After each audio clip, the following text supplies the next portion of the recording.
புதிய அரசியல் சக்தியொன்றை உருவாக்குவதற்கு முன்னாள் அமைச்சர் பெசில் ராஜபக்ச முன்வந்தமை தொடர்பில் பல்வேறு அரசியல் கட்சிகள் விமர்சனங்களை முன்வைத்துள்ளன. மஹிந்த ராஜபக்ச தோல்வி அடைந்ததை அடுத்து அமெரிக்காவுக்கு தப்பிச் சென்றார். தற்போது பல்வேறு விடயங்களை கூற முற்படுகின்றார். தாமே பாதுகாத்ததாக சிலர் கூறுகின்றனர். நாம் தோல்வியடைந்த சந்தர்ப்பத்தில் அவர்கள் முன்னெடுத்த செயற்பாடுகளின் ஊடாக நாம் கற்றுக்கொள்ள வேண்டும் அல்லவா? அவற்றினூடாக கற்றுக்கொள்ள வேண்டும். அதனூடாக சாதுரியமாக செயற்படுவது எவ்வாறு என்பது தொடர்பில் நாம் கற்றுக்கொண்டுள்ளோம்.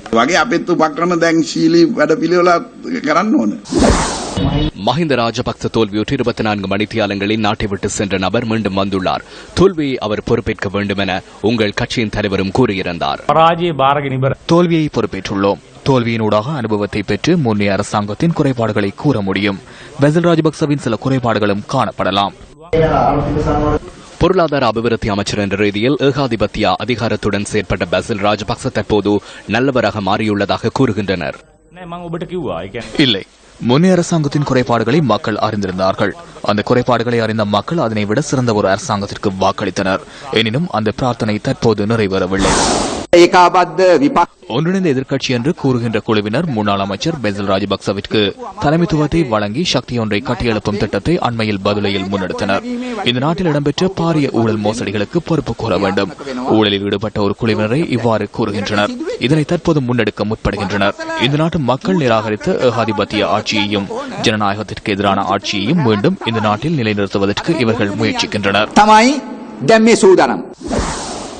இந்த நிலைமையின் கீழ் ஸ்ரீலங்கா சுதந்திர கட்சிக்கு ஏதேனும் பாதிப்பு ஏற்படுமா? கடந்த பொதுத் தேர்தலுக்கு முன்னரும் இவ்வாறான நிலைமைகள் காணப்பட்டன. வேறு கூட்டங்கள் இடம்பெற்றன, அமைப்புகள் உருவாகின, பல்வேறு விடயங்கள் முன்னெடுக்கப்பட்டன. எனினும் தேர்தல் நடைபெற்ற சந்தர்ப்பத்தில் ஒரே இலட்சணையின் கீழ் ஸ்ரீலங்கா சுதந்திர கட்சியில் அனைவரும் இறுதியில் போட்டியிட்டனர். அதனால் அவ்வாறு இடம்பெறாது என்பதை எவராலும் கூற முடியாது. கடந்த பொதுத் தேர்தலை போன்றே ஸ்ரீலங்கா சுதந்திர கட்சியின் அனைவரும் கூட்டமைப்பில் இருந்தவர்களும் ஒரே இலட்சணையின் கீழ் உள்ளூராட்சி மன்ற தேர்தலில் போட்டியிடுவதற்கான சந்தர்ப்பம் கிடைக்க வேண்டும் என பிரார்த்திக்கின்றேன்.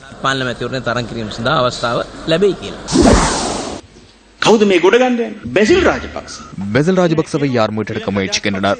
ஸ்ரீலங்கா சுதந்திர கட்சியை காட்டிக் கொடுக்கும் தலைவர்களினால் ஆதரவாளர்கள் நிர்கதிக்குள்ளாகியுள்ளதாக அவர் கூறுகின்றார். யார் தப்பிச் சென்றது? 2015 ஆண்டு ஜனவரி 8 ஜனாதிபதி தேர்தலில் தோல்வியடைந்த சந்தர்ப்பத்தில் ஸ்ரீலங்கா சுதந்திர கட்சியை தோல்வியடை செய்த சந்தர்ப்பத்தில் அந்த தோல்வியின் பொறுப்பை பெசில் ராஜபக்சவை ஏற்க வேண்டும். ஸ்ரீலங்கா சுதந்திர கட்சியின் ஆதரவாளர்கள் அனைவரும் இதனை அறிவார்கள். கட்சியை தோல்வியடை செய்தது மாத்திரமல்ல, அந்த அரசாங்கத்தின் பொருளாதார அமைச்சராக முழு நாட்டையும் பொருளாதாரத்தில் வீழ்ச்சியடைய செய்தார். கட்சியை தோல்வியடை செய்து உறுப்பினர்களை நிர்கதிக்குள்ளாக்கி நாட்டிலிருந்து அமெரிக்காவிற்கு பெசில் ராஜபக்ச தப்பிச் சென்றார். தோல்வியடையும் சந்தர்ப்பங்களில் தப்பிச் செல்லும் பெசில் ராஜபக்சவை ஸ்ரீலங்கா சுதந்திர கட்சியின் ஆதரவாளர்கள் நம்புவார்களா?